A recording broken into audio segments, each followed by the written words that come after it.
डोडो TV.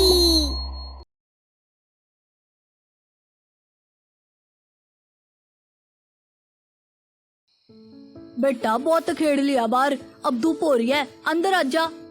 आता हूँ माँ। कुछ देर बाद सोनू की माँ ने देखा कि अभी तक सोनू अंदर नहीं आया है। वो बाहर देखने गई। उसने आसपास हर जगह देखा पर सोनू कहीं दिख नहीं रहा था। उसने गांव वालों से पूछना शुरू किया पर किसी को कुछ पता नहीं था। सोनू की माँ थक हार कर घर आ गई और रोने लगी। अगले दिन उसी गांव का एक बच्चा गायब था।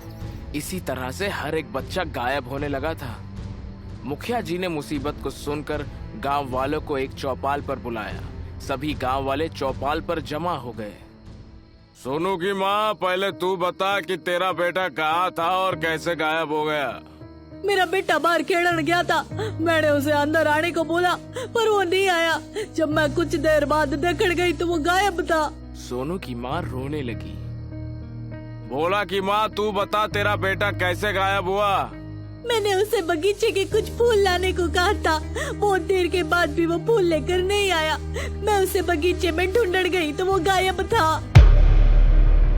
इसी तरह कई महिलाओं ने अपने बेटे के गुम होने की घटना का विवरण बताया। सभी को सुनने के बाद मुखिया जी बोले, मुझे ये काम किसी आदमी का लगता है। कोई गिरोह इतनी जल्दी इतने सारे बच्चों को एक गांव से गायब नहीं करेगा।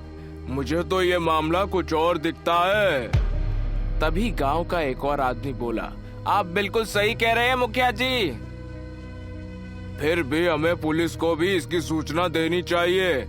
हम सभी स्टेशन चलते हैं। रास्ते में कमलेश्वर बाबा का आश्रम है, उनसे भी मिलते चलेंगे। मुखिया जी के साथ गांव के सभी लोग पुलिस स्टेशन की ओर चल दिए। रास्ते में ही कमलेश्वर बाबा के आश्रम में पहले ही रुके सभी ने बाबा के चरण छुए। तभी सोनू की माँ रोने लगी। सोनू की माँ के टपकते हुए आंसू बाबा के चरण पर जा गिरे।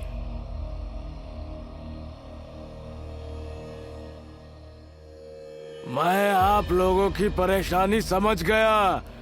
आपके गांव में शिशु मर्दानी चुड़ैल का साया है। उसके पास अपार शक्ति है। उसे इस शक्ति बनाए रखने के लिए बच्चों की जरूरत पड़ती है। उसके पास जितने ज्यादा बच्चे होंगे वो उतनी शक्तिशाली होती रहेगी। इसका कोई उपाय बताइए बाबा जी। उससे लड़ना खतरे से खाली नहीं है। फिर भी ऋषि होने के नाते मेरा फर्ज है कि मैं तुम लोगों की रक्षा करूं। तुम लोग गांव में जाकर अखंड कीर्तन की तैयारी करो। कीर्तन पूरे 24 घंटे लगातार चलेगा। इस बीच चुड़ैल तुम लोगों को डराने की कोशिश करेगी, पर तुम डरना मत, कीर्तन में लगे रहना। मैं दूसरी तरफ हवन करता रहूंगा। 24 घंटे पूरे होते ही उसी हवन कुंड में वो चुड़ैल जलकर भस्म हो जाएगी। जाओ तैयारी करो। सभी गांव वाले वापस आ गए और कीर्तन की तैयारी करने लगे। तभी बाबा वहां पहुंच गए और हवन शुरू कर दिया। एक तरफ गांव वाले कीर्तन कर रहे थे तो दूसरी तरफ बाबा हवन कर रहे थे। ठीक 12 घंटे कीर्तन के बाद वहां एक चुड़ैल प्रकट हुई। गाँव वालों, उस बाबा की बातों में मत आओ। अभी तो सिर्फ तुम्हारे बच्चे गायब हुए हैं, अब तुम लोग भी मारे जाओगे। पर गांव वालों पर इसका कोई असर नहीं हुआ। वो लगातार कीर्तन करते जा रहे थे। तभी उस चुड़ैल ने कई मुंह वाले सांप का रूप धारण कर लिया और गांव वालों पर फुंकारने लगी। गांव वाले डर रहे थे पर उन्होंने कीर्तन करना नहीं छोड़ा। चुड़ैल ने कई तरह के रूप बदल लिए। गांव वालों को डराने की प्रयास करने लगी पर गांव वाले डरते नहीं थे। धीरे धीरे 24 घंटे पूरे होने वाले थे। तभी चुड़ैल तड़पने लगी। वो चीखने लगी। चीखते चीखते वो गायब हो गई। तभी गांव के सभी गायब हुए बच्चे अचानक वहां प्रकट हो गए। सभी गांव वाले काफी खुश हो गए। उन्होंने कीर्तन बंद कर दिया। सभी अपने अपने बच्चों की तरफ भागे। तभी बाबा चिल्लाते हुए बोले, ये क्या कर दिया तुम लोगों ने? अभी 24 घंटे नहीं हुए हैं। ये शिशु मर्दानी चुड़ैल है। ये उसकी एक चाल है। रुको सब रुको। पर अपने बच्चों की मिलने की खुशी में किसी ने भी बाबा की तरफ ध्यान नहीं दिया। सभी अपने बच्चों की तरफ दौड़ते जा रहे थे। तभी अचानक सारे बच्चे गायब हो गए और वो चुड़ैल हंसते हुए प्रकट हो गई। शिशु मर्दनी चुड़ैल को कोई नहीं मार पाया आज तक। कोई मार ही नहीं सकता मुझे, मैं अमर हूँ। तुम मुझे मारने चले थे, रुको अभी मैं बताती हूँ। उस चुड़ैल ने अपने हाथों के नाखून लंबे किए और अपने नाखून से गांव के लोगों के सिर काटने लगी। तो किसी को हवा में उछालने लगी और उछाल कर फेंकने लगी। वो एक एक करके सभी गांव वालों को मारने लगी। पूरे गांव में अफरा तफरी का माहौल हो गया। सभी इधर उधर भागने लगे। तभी बाबा बोला, अब इस गांव वालों के बचने का एक ही रास्ता है। मैं अपनी पूरी शक्तियों के साथ इसे अपने साथ लेकर गायब हो जाऊं। तभी बाबा ने हवा का एक भयानक बवंडर उठाया। उस बवंडर में वो खुद समा गए और घूमते हुए उस बवंडर में उस चुड़ैल को भी ले लिया और बवंडर के साथ दोनों दूर जाने लगे। तभी बाबा की आवाज चारों ओर गूंजने लगी, गांव वालों, अपने बच्चों को बाहर खेलने मत जाने देना, नहीं तो चुड़ैल उन्हें अपने साथ ले जाएगी। अब तुम लोगों का उद्धार वही कर सकता है जिसके हाथ में स्वास्तिक जैसी लकीर बनी हो। इतना बोलते ही सब कुछ शांत हो गया। सारे गांव वाले भी रोते रोते अपने घर चले गए। सभी अपने अपने बच्चों की याद में किसी तरह से दिन काटने लगे। गांव में जो कुछ भी बच्चे थे उनकी भी जिंदगी जेल हो रखी थी। गांव वाले हमेशा उस चुड़ैल के साए में अपनी जिंदगी बिता रहे थे। गांव में अजीब सी शमशान सी शांति हमेशा बनी रहती थी। तभी एक थाने से पुलिस इंस्पेक्टर उस गांव में पहुंचा। और गांव वालों, मन ने पता चल गया है, तुम सब अपने बच्चों को घर से बाहर क्यों नहीं निकलने दे रहे हो? एक चुड़ैल के डर से। कोई चुड़ैल उड़ैल नहीं है। अभी हम लोग ने एक गिरोह को पकड़ा है जो बच्चों की चोरी कर रहा था। अब डरने की कोई बात नहीं है। तुम सब अपने बच्चों को बाहर खेलने भी दो और उन्हें स्कूल भी भेजो। अरे तुम लोगों का डर खत्म हो, इसलिए मैंने अपने बेटे को भी तुम्हारे गांव में लेकर आया हूँ। आ रहा बेटा, गाड़ी से बाहर आओ। तभी गाड़ी से हंसते हुए वहाँ एक भयानक चुड़ैल प्रकट हो गई। बहुत दिनों के बाद शिकार मिला है, अब मजा आएगा।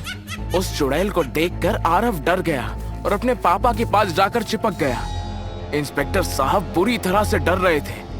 तभी उस चुड़ैल ने अपना हाथ बढ़ा के आरव को पकड़ने लगी। तभी इंस्पेक्टर साहब ने उस पर अपनी बंदूक से गोली चलाना शुरू कर दी। चुड़ैल को काफी गुस्सा आ गया। उसने अपने हाथ बड़े बड़े किए और इंस्पेक्टर साहब की गर्दन पकड़ लिया। तभी आरव ने उस चुड़ैल के हाथ पकड़ लिए। उसके हाथ पकड़ते ही चुड़ैल जलने लगी। इंस्पेक्टर साहब वहीं बेहोश होकर गिर गए। चुड़ैल चीखते हुए एक बादल के रूप में बदल गई। सारे गायब हुए बच्चे उस बादल से नीचे गिरने लगे। तभी उस बादल में एक विस्फोट हुआ और बादल गायब हो गया। सभी गांव वाले अपने बच्चों को गोदी में उठाकर उसे दुलार करने लगे। तभी गांव वाले ने आरव की हथेली देखी और उसके हाथों में वही स्वास्तिक का निशान बना था जिसके बारे में बाबा ने कहा था। कुछ देर में बाबा भी वहां प्रकट हो गए। उन्होंने अपनी शक्तियों से इंस्पेक्टर साहब को होश में ला दिया। इंस्पेक्टर साहब ने उठते ही आरव को गले से लगा लिया। सभी गांव वालों ने आरव को खूब दुलार किया। फिर सभी अच्छे से रहने लगे। गांव में फिर से खुशहाली का माहौल था। राकेश की मीटिंग खत्म हुई और वो बिल्डिंग के थोड़ा बाहर जाकर टैक्सी का इंतजार करने लगा। तभी उसकी वाइफ का फोन आया। हाँ आशा, मैं बस टैक्सी का ही वेट कर रहा हूँ। एक तो ये बिल्डिंग इतनी आउटस्कर्ट्स में है कि यहाँ पर कुछ भी नहीं मिलने वाला जल्दी। जैसे ही मुझे ऑटो या टैक्सी मिलती है मैं तुम्हें कॉल करता हूँ। ओफो, इतनी देर हो गई, कुछ भी नहीं मिला अब तक। एक तो इतना सुनसान रास्ता है, पता नहीं यहाँ लोग रात में कैसे आते जाते हैं। बहुत देर बाद राकेश ने एक ऑटो को आते हुए देखा, लेकिन जब उसने रोकने के लिए हाथ बढ़ाया, रुको रुको, ऑटो उसके सामने से तेजी से गुजर गया। पता नहीं कैसे लोग हैं। कुछ देर बाद उसे टैक्सी आती हुई दिखाई दी। राकेश ने फिर से हाथ देकर उसे रोकने की कोशिश की। रुकिए रुकिए प्लीज। पता नहीं मैं आज कैसे पहुंच पाऊंगा। एक तो यहाँ वैसे भी कोई नहीं दिख रहा, और जो आता भी है वो रुकता ही नहीं। राकेश थोड़ा परेशान हो गया। जब उसे वहां खड़े हुए बहुत देर हो गई तो उसने फिर से आशा को फोन किया, लेकिन फोन नहीं लगा। कुछ देर बाद उसे एक बस आते हुए दिखाई दी। वो थोड़ा सा खुश हुआ। शायद ये बस रुक जाए, कोशिश करके देखता हूं। इस बार वो हाथ दिखाकर जोर से आवाज देता है, रोको रोको, बस को रोको। बस बहुत तेजी से उसके आगे से निकली और वो थोड़ा डर गया। उसने तेज आवाज में कहा, अरे भाई इतनी तेजी से क्यों जा रहे हो, मारोगे क्या? कुछ दूर जाकर बस रुकी। अंततः राकेश बस में चढ़ गया। राकेश ने देखा बस में बहुत ज्यादा लोग नहीं हैं और कोई भी एक दूसरे से बात नहीं कर रहा है। सब लोग बिल्कुल शांत बैठे हैं। बस फिर से बहुत तेजी से चलने लगी। राकेश ने ड्राइवर से कहा, अरे ड्राइवर साहब, बस को उड़ाना है क्या? थोड़ा धीरे चलो। ड्राइवर ने कोई जवाब नहीं दिया। अजीब है ये ड्राइवर, कोई जवाब भी नहीं दिया। राकेश ने कंडक्टर से कहा, बस क्लॉक टावर जाएगी ना? कंडक्टर ने सिर्फ सिर हिला दिया। ऐसा लगा मानो वो हाँ कह रहा है। ठीक है, मुझे क्लॉक टावर का एक टिकट दे दो। कंडक्टर ने राकेश को टिकट दिया। राकेश ने मन ही मन कहा, शहर से बाहर कितनी ठंड होती है।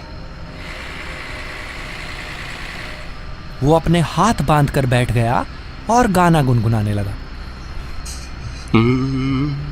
मैं जिंदगी का साथ निभाता चला गया।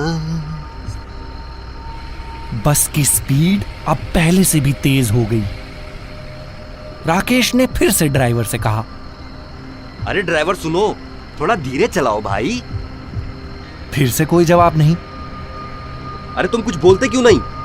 जवाब देने में क्या तकलीफ है भाई? फिर से जवाब न मिलने पर राकेश ने अपने पीछे वाली सीट पर बैठे व्यक्ति से बात करने की कोशिश की। वो व्यक्ति खिड़की से बाहर देख रहा था। सुनिए भाई साहब, आपको कहाँ जाना है? ये ड्राइवर बहुत तेज बस चला रहा है, आप भी कुछ कहिए।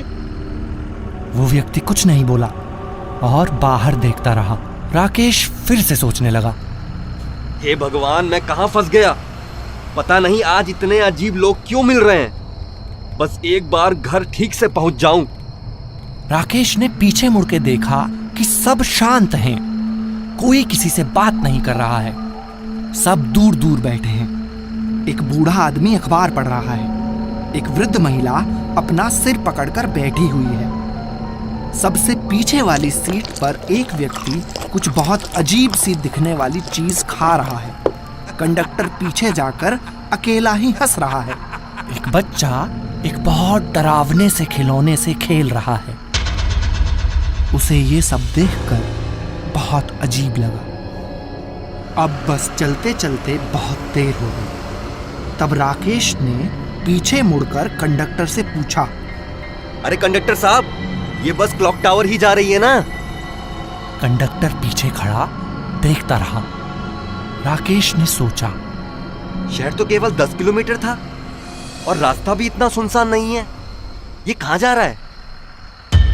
उसने खड़े होकर कंडक्टर से पूछा, भाई मैंने पूछा कि ये बस क्लॉक टावर ही जा रही है ना? कोई जवाब नहीं मिला। राकेश बोलता है, क्या परेशानी है, बताते क्यों नहीं हो? फिर उसने बस में बैठे हुए बाकी लोगों की तरफ देखते हुए बोला, अरे आप लोग क्यों नहीं बोलते इसे कुछ? देखिए कितना वीरान रास्ता है। यहाँ तो दूर दूर तक रोशनी भी नहीं दिख रही। कोई कुछ नहीं बोला। उसने फिर से कहा, बताओ ये बस क्लॉक टावर जा रही है या नहीं? कंडक्टर ने भारी आवाज में जवाब दिया, नहीं। ये आप मुझे कहाँ ले जा रहे हैं?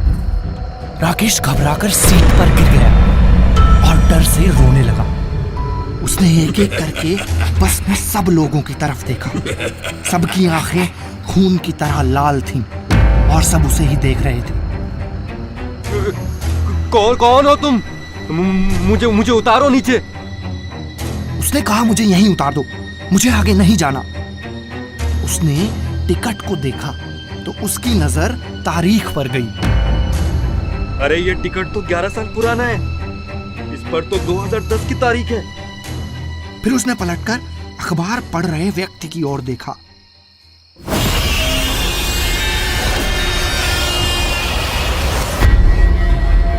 वो बहुत डर गया, रोते रोते कहने लगा, मुझे आगे नहीं जाना। ड्राइवर बस रोको, प्लीज बस रोको।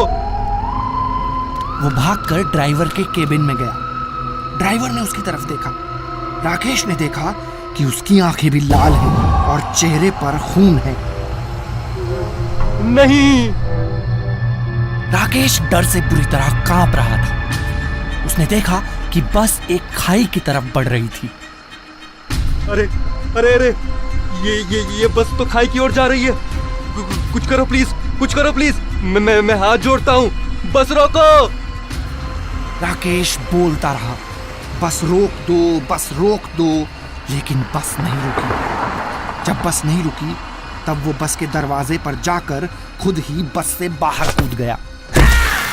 गिरते ही वो बेहोश हो गया। जब उसकी आंख खुली तो उसने एक बूढ़े आदमी को अपने पास खड़े देखा। बेटा ठीक तो हो? ये चोट कैसे लगी तुम्हें? अंकल, मैं कल रात को एक बस में था और फिर। तब तक वृद्ध व्यक्ति बोल पड़े। अच्छा, तो तुम लाल रंग की बस में थे क्या, जो कहीं नहीं रुकती? जी, आपने बिल्कुल ठीक समझा। लाल रंग की बस थी। आप जानते हैं उसके बारे में? हाँ, यहाँ आसपास के लोग जानते हैं और कोई भी उस बस में नहीं बैठता। उसे मौत की बस कहते हैं। वो 11 साल पहले खाई में गिर गई थी और उसमें बैठे सभी लोग मर गए थे। वो बस हर रात इस रास्ते से गुजरती है और उस दुर्घटना को दोहराती है। तुम बहुत नसीब वाले हो कि बच गए बेटा, वरना इस बस में बैठकर आज तक कोई जिंदा नहीं बचा है। तुम्हारा घर कहाँ है? आओ तुम्हें छोड़कर आता हूँ। राकेश उस बूढ़े आदमी के स्कूटर पर बैठकर वहां से निकल गया।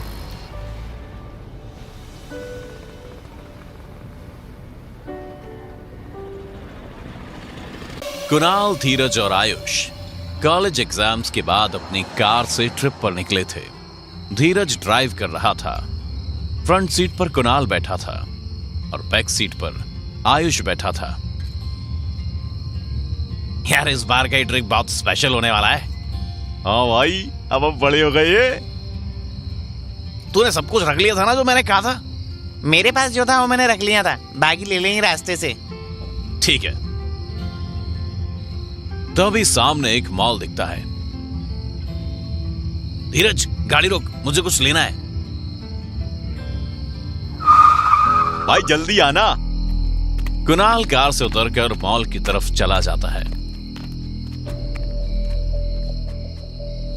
क्या लीना क्या था इसी? अरे पागल है वो, पता नहीं घूमने जा रहा है या गृहस्थी बसाने जा रहा है। अबे वो देख सामने।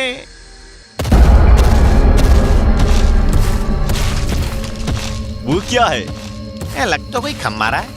खम्मा चलने कब से लगा भाई? ऊपर देख, लगता है सायरन लगी है। हो सकता है कि यहाँ के लोग कोई फंक्शन कर रहे हो और कोई और रीजन से सायरन ले जा रहे हो। हाँ, वो तो सकता है। तभी कुणाल आकर गाड़ी में बैठता है। उसके हाथ में गन होती है। भाई ये क्या लाया तू? हम कोई शिकार करने जा रहे हैं क्या? अरे वो बिल्डिंग काउंटर पर उन्होंने कहा कि सर ये ले लीजिए, आपको आगे जरूरत पड़ेगी, ये एरिया बहुत खतरनाक है। ये गन कौन सी है? लेजर। यहाँ सायरन पिलर्स है क्या? ये क्या होती है? वो हॉलीवुड मूवीज।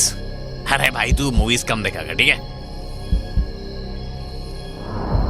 धीरज गाड़ी स्टार्ट कर देता है और वो लोग आगे बढ़ जाते हैं। तभी सायरन की आवाज आती है। लगता है आसपास कोई फैक्ट्री है, पर ये आवाज थोड़ी अलग है भाई। ना तो एम्बुलेंस जैसी है ना पुलिस जैसी। इंडस्ट्री वाली भी अलग होती है। ये कौन सी है? तभी धीरज झटके से गाड़ी रोक देता है। उन्हें जोर का झटका लगता है। वो लोग नजरें उठाकर देखते हैं तो उनके सामने दो लंबी लंबी टांगे होती हैं जो पतले पिलर्स जैसी दिखती हैं। ये क्या बोला है? चुप हो जा भाई। उसी वक्त सामने एक कुत्ता दौड़ते हुए रोड के इस पार से उस पार जाता है। वो दोनों टांगे भी उस कुत्ते के पीछे चल देती हैं। उसे देखकर इन लोगों का बुरा हाल हो जाता है और उसके जाते ही चैन की सांस लेते हैं। ये क्या था भाई? हम वापस चले क्या? हाँ यार, चलो वापस। वो मॉल वालों की बातों से मुझे डर लग रहा था। अरे तुम लोगों को तो आना था, कितना बोल तो रहे थे भाई, हॉरर डेस्टिनेशन ही चूज करना। तो फिर अभी से डरने लगे? अरे यार, अरे ट्रेलर इतना डरावना था तो आगे पूरी फिल्म कैसी होगी? भाई सुन, गाड़ी मोड़ ले। ठीक है, चलो वापस। धीरज गाड़ी मोड़ने लगता है। वो इतना डरा हुआ होता है कि ढंग से गाड़ी भी नहीं चला पाता है। तभी फिर से सायरन की आवाज आने लगती है और उनके गाड़ी के मुड़ते ही फिर से वही टांगे नजर आती हैं उन लोगों को। दो लंबे लंबे पैरों के ऊपर एक शरीर होता है और सिर के नाम पर 4 सायरन्स लगे होते हैं। पैरों के जैसे ही पतले पतले लंबे हाथ होते हैं उसके।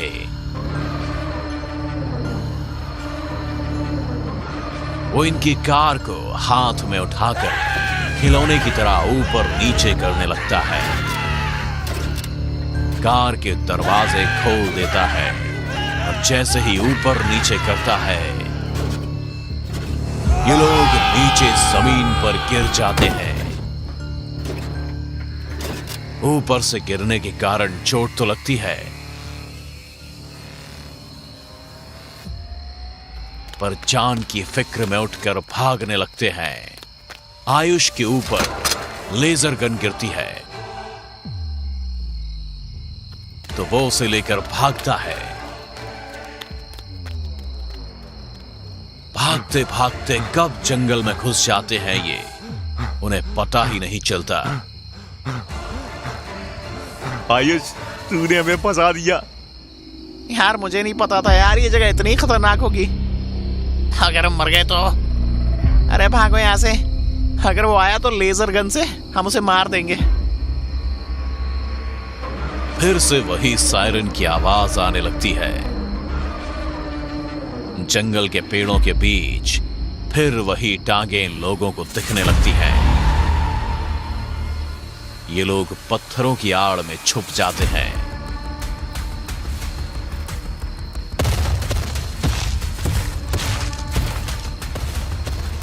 मैंने हॉलीवुड मूवीज में देखा है, ऐसे क्रिएचर्स को सायरन पिलर्स कहते हैं।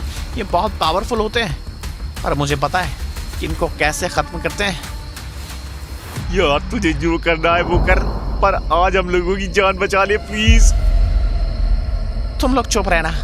अगर वो इधर आए तो सब अलग अलग भागना। अब मैं गोली चला रहा हूं, ठीक है? Okay bro.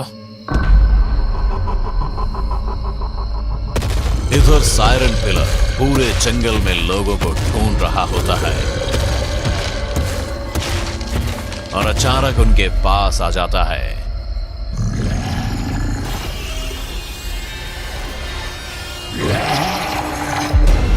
आयुष पत्थर की आड़ से लेजर गन शूट करता है।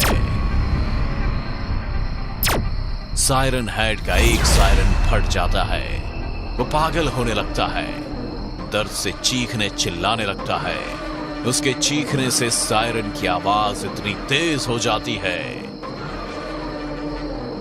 कि इन लोगों के कान फटने लगते हैं। इन लोगों को वो पागलों की तरह ढूंढने लगता है।